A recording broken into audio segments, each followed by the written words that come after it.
Hi, I'm Dave Bestwick. I'm one of the owners of Recon Brewing, along with my partners Nathan Bacher and Toby Weir. It's kind of a fun story on how we got here. We were sitting around one night having some beer that Nathan had made, and Nate said, wouldn't it be awesome if someday I owned my own microbrewery? And all three of us kind of just lit up at that statement, and we kind of built on it from there. The Bantam Jeep was originally made in Butler, and we wanted to pay tribute to the history that is Butler. The Bantam Jeep's first mission was a reconnaissance mission, hence Recon. That's where the word recon comes from. And our BRC, our IPA, is actually the Bantam Reconnaissance Car, the BRC. That's where that IPA name comes from. I'd say we're all three of us are equally enthused by beer.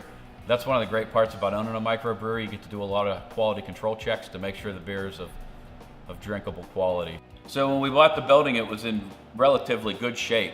It was built in the early 1930s, so it didn't have natural gas run to the building. I remember many months, January, February, March, it was just bitter cold outside. We didn't have any heat inside the building, and we're in here renovating, trying to get lights up and walls put together and tables built. Huge milestone for us is when they actually turned the gas onto the building. We could light the furnaces and have heat. We had heat in the building. It was such an exciting day for us. There's a lot more pressure on a brew whenever it's for public consumption, because your friends and your family are always going to kind of nod along and say, oh yeah, this is good. Where when people are actually paying their money to drink your product, if it's not good, they're going to let you know about it. You know, it's different each month for us. I would tell you our best-selling beer is the BRC, our first beer we ever made, which is our IPA, kind of our staple or our flagship.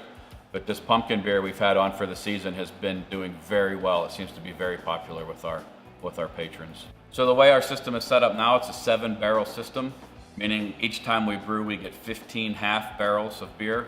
There's a tank that gets the water warm. It's almost like a hot water tank in your home. Gets the water up to temperature.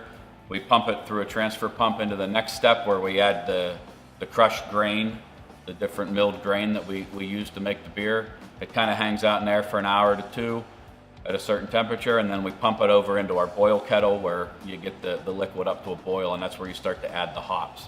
So there's those 3 tanks in the beginning of the process, and then we have 4 fermentation tanks. 3 of those tanks are 7-barrel like the system, and then we have 1 fermentation tank that's actually 15-barrel.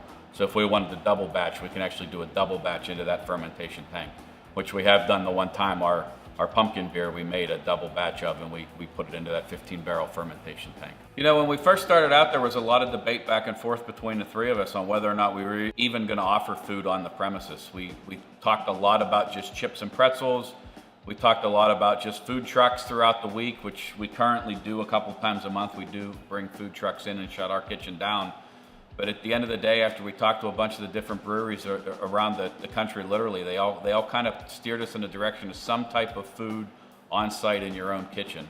You know, I think one of the big challenges we found out as we got moving forward is that we just didn't know what we didn't know. We didn't know about cash registers and sales systems and tables and chairs and lights and all those decisions somebody has to make. What light switch are we going to put on the wall, and what plate cover are we going to choose to put over that light switch? You know, where's the brewing system going to go? Where are we going to put the furnaces? Where do the air conditioning units sit?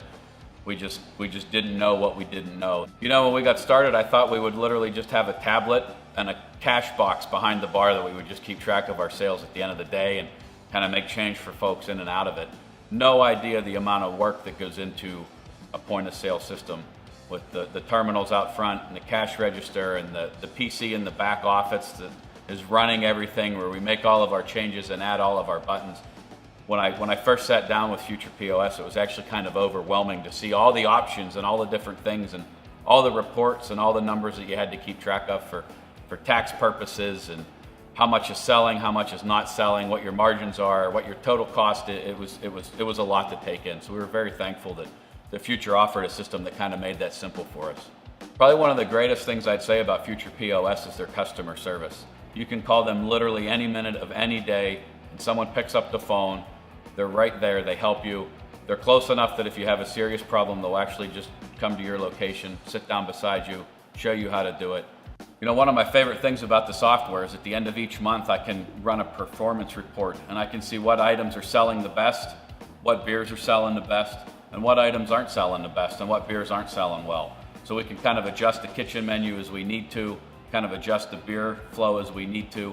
It's a really it's a very nice report to have at the end of the month to see where we're at. So when we look back over the last 6 months of being open, and we look back over the last year of owning the building and going from days of no heat, nowhere to sit, to a tap room full of patrons having a good time, enjoying beers that we made, feels really accomplished. We feel really good. We're extremely blessed to be where we are today with this. We're excited for what the future holds. We would like to think that the sky's the limit. I have no idea what the next 3 or 5 years hold for us, but we're all optimistic that it's going to be good.